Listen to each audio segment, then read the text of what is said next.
આપણી થીમનું નામ શું છે? મારું શરીર. બરોબર? તો આ આપણા શરીરના અંગો છે. શું છે? અંગો. તો આ કયું શરીર છે? આ કયું અંગ છે? ચહેરો. પછી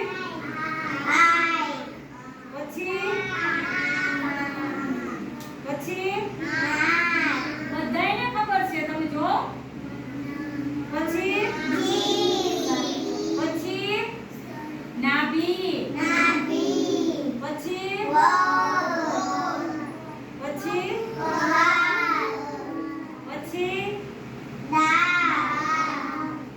હાથ નથી. જો હરખાય એવું છે ઈ પંજા. હવે આ આપણા શરીરના અવયવ છે બધા. બરોબર? એટલે અંગો છે. હવે આ આપણું આખું શરીર છે. તો આપણા શરીરમાં 2 હાથ, 2 પગ, 2 આંખ, 2 કાન, 2 નાક, 1 મોઢું, 32 દાંત, 1 જીભ, 2 ખંભા. પછી એક હાથમાં કેટલા આંગળા છે? 5. પછી 2 હાથના થઈને કેટલા છે? 10. હાથના પગના થઈને કેટલા છે? 20.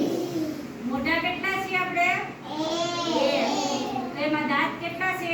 32. પછી માથા કેટલા છે? 1. તો એમાં મગજ કેટલા છે? 2. કયું મગજ છે? આ બધાય તમામ આપણા શરીરના અંગો છે.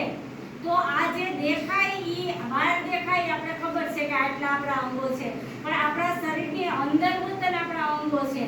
તો જો અંદરમાં આ કિડની, ફેફસા, હૃદય, પછી આંતરડા, આ બધા અંદરના અવયવ છે કે જે આપણે દેખાતા નથી પણ આપણે શરીરમાં કાયમની માટે ઉપયોગી છે.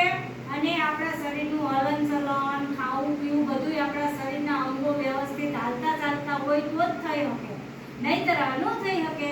માનો કે આપણું પેટ ખરાબ છે, પેટ ખરાબ થઈ ગયું હોય તો અંદર કોઈ પણ અવયવ આપણું બીમાર હોય એટલે આપણું પેટ ખરાબ થયું હોય કે જેના કારણે આપણે પેટ ખરાબ થાય એટલે ઝાડા થાય, ઉલટી થાય. પછી આપણી આંખું દુખતી હોય તો આંખું કાંઈક બીમાર હોય તો દુખતી હોય, બાકી ન દુખે. એટલે આપણા શરીર છે ઈની અંદર ઘણા બધા અવયવ છે. આ અવયવો બધાય આપણા શરીરમાં ઉપયોગી છે. દરેક આપણા શરીરના અંગો છે ઈ તંદુરસ્ત હોય તો જ આપણે તંદુરસ્ત રહી શકીએ ને. તો આના માટે આપણે શું કરવું જોઈએ? શરીર તંદુરસ્ત રાખવા અને આપણા અવયવ તંદુરસ્ત રાખવા માટે આપણે પહેલા તો આપણા શરીરની સ્વચ્છતા રાખવી પડે. પછી આપણે સારું જમવું પડે. શું જમવું પડે? સારું. કોને કહેશું સારું જમવાનું? શું જમીએ તો આપણે બીમાર પડીએ? આઈસ્ક્રીમ, બહારનું જમીએ ને તો આપણે બીમાર પડીએ. એટલે કયું જમવાનું છે આપણે? ઘરનું બનાવેલું અને ચોખ્ખું બનાવેલું આપણે જમવાનું છે. પાણી આપણે ચોખ્ખું પીવાનું છે. રસોઈ આપણે ગરમ જમવાની છે, જેના કારણે આપણું શરીર તંદુરસ્ત રહે અને આપણે કોઈ દિવસ બીમાર પડીએ નહીં. એટલે હવે તમારા શરીરની સ્વચ્છતા તમે કઈ રીતના રાખશો?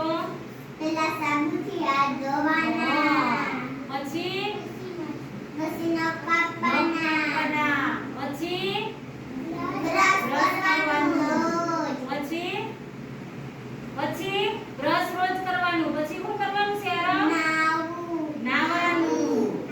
તો આપણા શરીરની આ સ્વચ્છતા કહેવાય. ખાલી આપણે નવા કપડાં પહેરવાથી સ્વચ્છતા નથી, પણ આપણા કપડાં ધોયેલા હોવા જોઈએ અને આપણું શરીર ચોખ્ખું હોવું જોઈએ. શરીર ચોખ્ખું રાખવા માટે રોજ નાહવું જોઈએ, રોજ બ્રશ કરવું જોઈએ અને રોજ આપણે આપણા શરીરની સ્વચ્છતા રાખવી જોઈએ. તો આ આપણું શરીર છે અને શરીરના અવયવને તંદુરસ્ત રાખવા માટે હંમેશા ઘરનું જમવાનું છે, બહારનું જમવાનું નથી.